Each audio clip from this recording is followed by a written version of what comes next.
Hi there, my name is Phyllis Pieri and I'm with the Franchise Consulting Company. I am really excited that you decided to take this workshop, and I hope at the end I will have given you enough information that you will have taken notes and know some of the key things that you need to ask yourself and that you need to think about when you're looking at different franchise companies. So let's get started. I'm going to share my screen. Here we go. All right. So my title, obviously, is How to Find the Perfect Match Franchise. And before we got started, I really wanted to take a moment and to thank you. Let me get this going here. I wanted to thank you for attending this workshop. And I know this is very troubling time.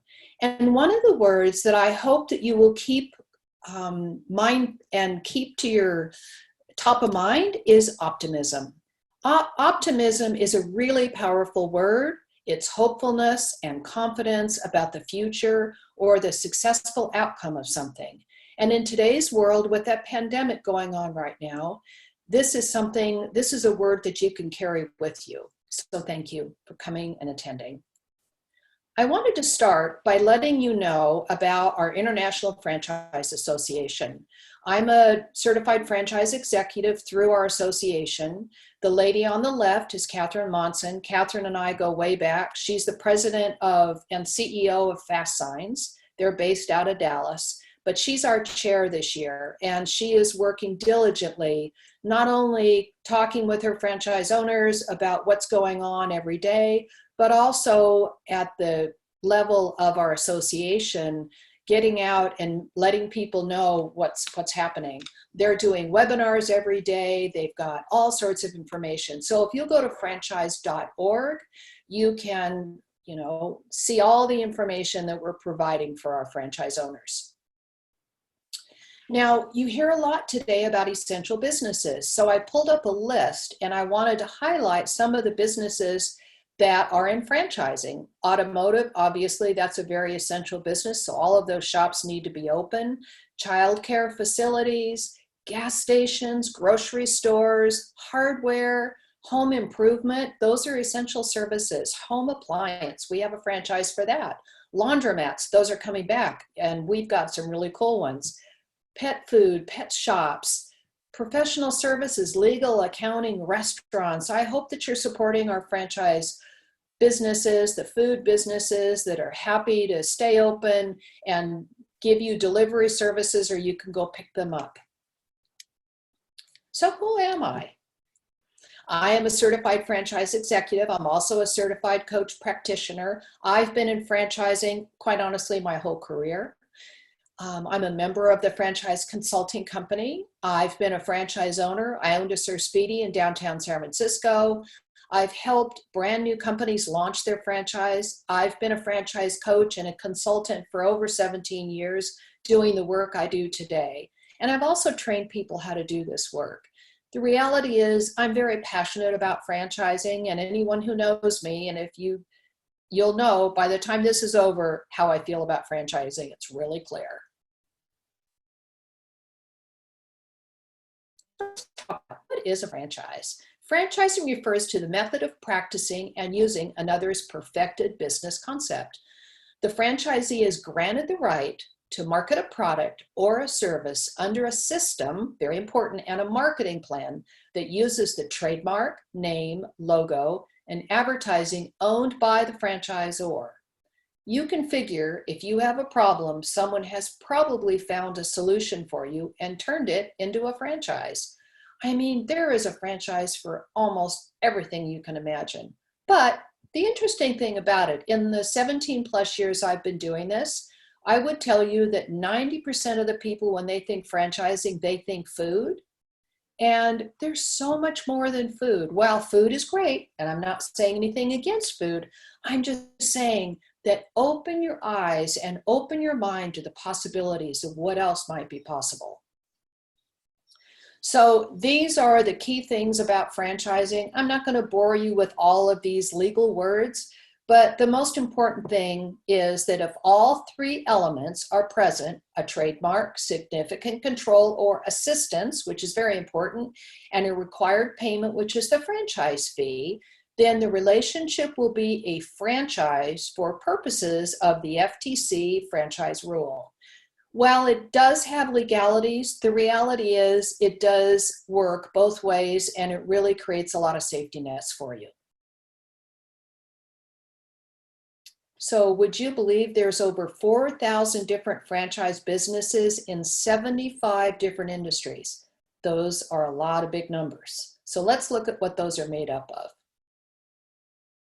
Almost 800,000 establishments, 18 million jobs have been created because of franchising, 2 trillion economic output because of franchising, 925, almost 926 billion in GDP. 1 out of 12 businesses is a franchise, and actually I think it's more than that now. And 300 different business categories in which franchise businesses is being offered. I mean, look at those facts. Our industry is enormous. All right, so let's look at the difference. You have a franchise. You don't have to reinvent the wheel. You have an operating system. And one of the things you're going to hear me say a lot is the operating system is what you want to validate, because that is what makes the business great. You have equipment, supplies, economies of scale, legal disclosure, marketing department, franchisor support. So you work on your business, not in your business, peer support. You have the other owners too. And a franchise has many advantages along with training and so forth with a new owner. Now, true, if you're an independent person, you have control, total control and autonomy. You have reinventing the wheel because you have to invent it. Researching equipment and supplies. What are you going to use?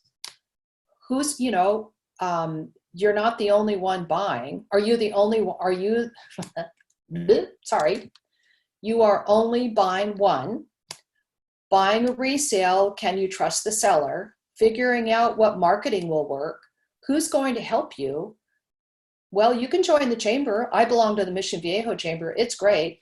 Do you have an exit strategy? Franchises are much easier to sell because they're a franchise. They're also easier to lease a building because it is a franchise behind it. And who are you going to call when you have a problem? That's one of the things that right now, boy, there's a saying, you're in business for yourself, but not by yourself. If that ever was powerful in today's world, it is. Because I have news for you. I wouldn't want to be an independent owner right now trying to figure all this stuff out when you've got the International Franchise Association along with all the CEOs that are getting together, collaborating and trying to figure it all out with this pandemic going on. So who are franchisors looking for? Well, they're looking for people in transition, retired and bored. It's a great alternative for women, and why more women aren't franchising, I don't know. You should be. We have a lot of female CEOs, and we are bringing on more and more franchise owners that are women. But ladies, we need you. Franchising is a great opportunity for women. We love our veterans. We love to hire them, and we love to sell them or award them a franchise. Why? Because they understand the value of following a system. They are great leaders. They know how to run teams. They make great franchisees. Now, the millennials are another big portion of our business. And one of the reasons that millennials is because they are willing to roll up their sleeves, and maybe this is going to be a starter franchise for them. But it also is a great way for parents to be able to diverse some of the kids' inheritance to them early and help them fund the business. But here's the key. If your son or daughter comes to you and says, oh, I really want to have my own business, hooray, that'll probably work. If you're trying to be a nice person and they can't find a job and you're just trying to help them out, save your money because it doesn't work. They have to have the fire in the belly to make it work. And I promise you the franchisors are going to be looking for that. All right. This is also, the franchise industry is a great opportunity for investors, because it could be that they want to divest some of their portfolio and get into something that's maybe semi-absentee, and that's a huge market in our business. So in the process of trying to figure things out, I would have you fill out a confidential questionnaire. And this is going to get you thinking about business in general, and it's going to ask you a bunch of different categories so you can start exploring and opening your eyes to other opportunities. And then typically we will do a consultation. That could be anywhere from 45 minutes, hour and a half. It really depends on how engaged and how much time we end up spending together if you work with me. If not, a lot of times I love to have couples on board. It's really nice to have both husband and wife or two partners. That's really important. But let's talk about all the things that you can do on your own and the things that we look at when we're doing this consultation. So we're really going to focus on the characteristics of the business. And those are going to be, you might still be looking for a job. So you're going to dual track it. You're going to look for a job, and you're also going to look at franchising. But one of the things that I love to do is to have you, and what I would encourage you to do is to go back and look over your life and look at the different jobs that you've had, and which one did you love the most? That's a big key, because maybe you need to find a franchise that's like that. And then how do you feel about sales? You know, at the end of the day, somebody has to sell something. So if you really love sales, that's one of the things you want to put in your list of characteristics. What kind of employees do you want to have? You know, I've had situations over the years where I had a gentleman, very smart guy. He got awarded a franchise, did really well, kept wanting to build and build, but he came to me and decided he wanted to sell his business because he realized that he was more of an academic, and he was working more in the construction, blue-collar environment, and he just couldn't relate to those people. It's not a good thing, it's not a bad thing, it's just that he figured out what was working and what wasn't. So trying to figure out what kind of employees you want to have, it's really important. And then what are your hobbies, and what are the things that you love to do? One of the things I love to say to people is, I want you to find a business where you play with your work. And you know, so many times we hear, and with this pandemic right now, it's going to be interesting to see how things shake out, because so many people have been doing things for years that they don't enjoy. How about being happy? Maybe now that you're home with the family, maybe life's going to look a little different, and maybe your priorities are going to change. So franchising basically comes in these four categories. The first one is, oh, it went away. Okay, it's not working right. Anyway, the first one is simple retail. The second one is sophisticated retail. Then let me give you the difference between the two. Simple retail is a business, whether it's a fast food business or a gym like this one. It's where people come in, get what they want, and they leave. Sophisticated retail in this place is more like you can drive sales into the business. An example would be a spa.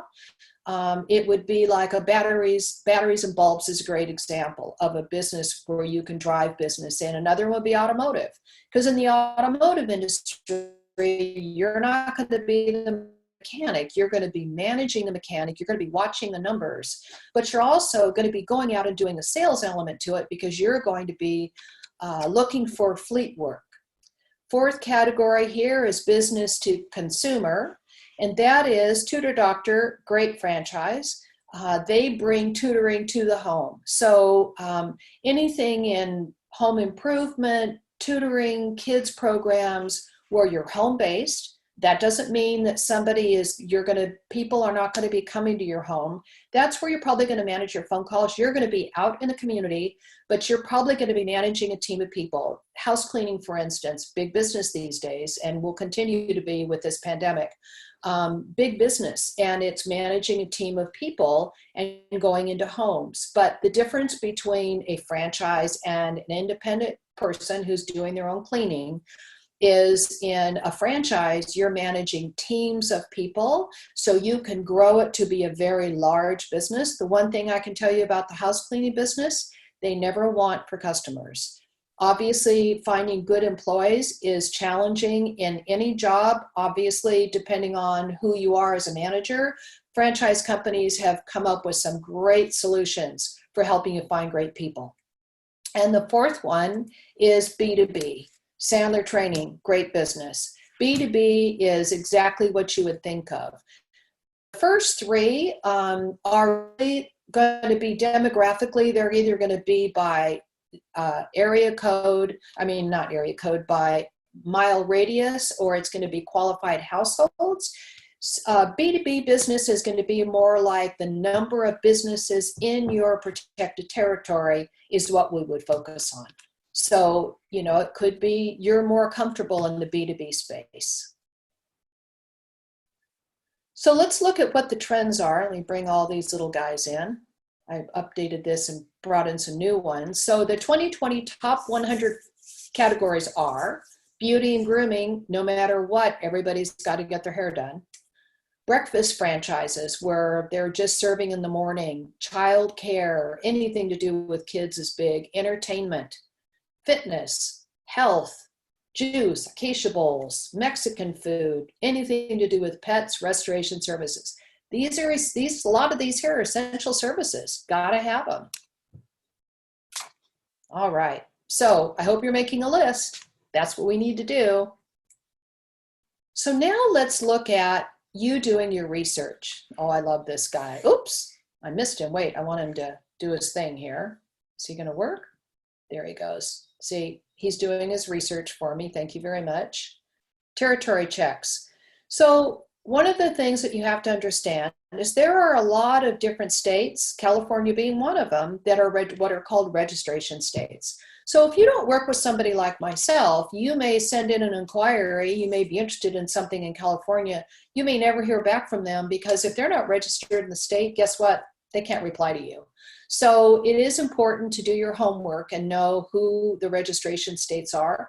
We actually happen to be in a time right now because March, April is when most franchise companies re-register every year, their companies. And one thing to think about is with the registration state, they not only have to they have to be registered by the federal government, they also have to be registered by the state. So, but franchises do come with protected territories. And then, so you make a list, and what I do is I make a list, take all that information, I go out and I do my research, and now I introduce you to these companies. But here's the important thing, and let me give you a couple of case studies. All right, so I'd like you to meet Hugh. Hugh came to me, he and I had a lot of fun talking because he came to me, he was in publishing. And Hugh had 3 kids. And his family was very important to him. He didn't want a lot of employees. He wanted lots of flexibility. He liked to see things finished. Makes sense because he was in the publishing business. He liked solving problems, and he wanted unlimited growth. Well, after investment and doing his research, he ended up with Real Property Management. His wife has joined him in the business. He's very happy, and it's been a great fit. So the next one is I'd like you to meet Chris. And Chris came to me with a partner, and he and his partner were from Farmers Insurance. They wanted B2B or B2C. They like solving problems, finding solutions, helping kids, and developing a team. And they've been a very happy owners of Tutor Doctor in the Oregon market. So before we move on to franchising and getting your companies, here's some key things I want you to take into consideration. If you work with somebody like myself or you do it on your own, understand that if you send in an inquiry to a franchise company and they start sending you information and you start doing your due diligence, please understand you are not buying anything right now. All you're doing is learning. So don't be afraid. I want you to act like a reporter. in the very beginning. I just want you to gather information, because one of the things that happens is people have preconceived notions and they get stuck on not looking at something thinking, oh, that'll be great. And then if they don't look into it enough, they pass something up that's great, or most importantly, they don't do enough investigation. And this typically happens when they don't work with someone like myself, because what happens is they look at it and they get sold on it and they get all excited, they get into it, and then 6 months later they go, oh my God, what was I thinking? This isn't at all what I thought it was going to be. So please take the time, do the research, make sure you know what you're getting into. Now look at all the different things that you're going to learn.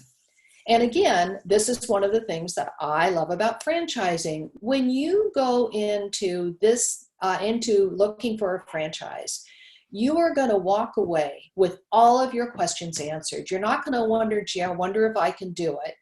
If you make sure that you don't skip steps, you're going to make sure that you understand how to find your customers. How are you going to, what's the marketing going to be like? All of those different things, all of that is going to be covered. All right. And this is the other thing that's really important. The franchisor is going to give you a toolbox. But what's important is you have to open the toolbox. You know, unfortunately, some people get into business and they've never been in business for themselves, and they try to reinvent the wheel. The whole reason that somebody goes into a franchise is not to reinvent the wheel. So please don't do that. Make sure you use the tools that they give you. One of the things we always recommend is a franchise attorney. Nancy Leonard is one of my partners. She is fantastic, and she works with a flat fee, and she would be happy to review your franchise agreement and all your documents and everything. She'll help you look at your lease if you get into something retail.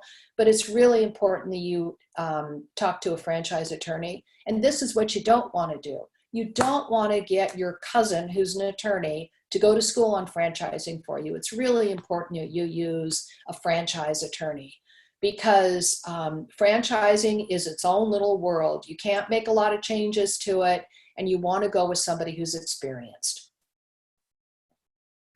And you're going to get a franchise disclosure document. I don't want you to freak out when you get it. By law, they have to give you one. There's 23 different sections to it, along with a copy of the agreement, and so forth. Now, understand, franchising is not an impulse buy.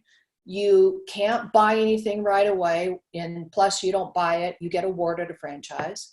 So there are certain areas that you really want to focus on. The first one is items 1 and 2. That gives you the background of the franchisor, and it also gives you the competition and the regulations. The background's really important, because one of the things I want you to look for, if you're not working with me, is I want you to look to make sure that they have some franchise experience in their background. You don't want to just find someone, it's a brand new concept and they've never done franchising before. Please be careful. Make sure that you get somebody who has some good franchise background. You want to make sure, item 3 and 4, that there's no litigation and they haven't had a bankruptcy. Now, if it's a really big brand, the chance of them not having any litigation is very minimal, or will be very unusual, because they're the big gorilla.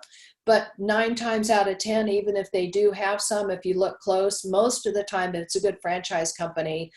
The reason there's litigation is that people didn't pay their royalties and the franchisor had to close them down. And quite honestly, if they're not doing a good job and they're your neighbor next door, you want to make sure that they're keeping the brand the way it's supposed to be and not hurting your business. So, you know, there's 2 sides to every story. And you're also going to be able to see all the financial information. The FDD is going to have, it's going to have all the franchisees listed. I promise you, it's a lot of legal jargon, but it's also going to give you the nuts and bolts of the business. And it is regulated by the federal government. So one of the things is everyone has to receive this document. And in this document, you have to have it in your possession for 14 days before you could ever sign anything. So just know, as I said, it's not going to be an impulse buy. Now, once you've done your due diligence, you've kind of found the franchise you really like, you've taken it to the franchise attorney, she's taken a look at it, you're satisfied with the business model. Now you're going to be invited to a discovery day or a meet the team day or something like that. One of the things that I will tell you is that today they're doing a lot of these virtually, and I think we're going to see a lot of that happening in the future. But the importance of a discovery day, whether it's in person or it's virtual, is for you to meet the CEO, to meet all the executives of the team, to get a feel for the culture. And is this a company that you really feel comfortable with, that you would, you want to sign that agreement and spend the next 5 or 10 years with them? Culture is very important. You want to make sure you fit in. And one of the ways you're going to discover that culture is when you're talking to franchise owners. So talking to franchise owners is one of the most important steps in the process. And then you will be awarded a franchise. So success is the result of perfection, hard work, learning from failure, loyalty, and persistence. That's from Colin Powell. Well, that's it. Thank you so much for attending. I so appreciated spending a little time with you. I hope that you will enjoy our show. And remember, you want to go out, have an open mind, poke around, look at some things that may be fun, may be interesting for you. And most of all, enjoy the time and get educated. Don't have preconceived notions. Get educated about what's out there. Bye-bye now. Thank you so much.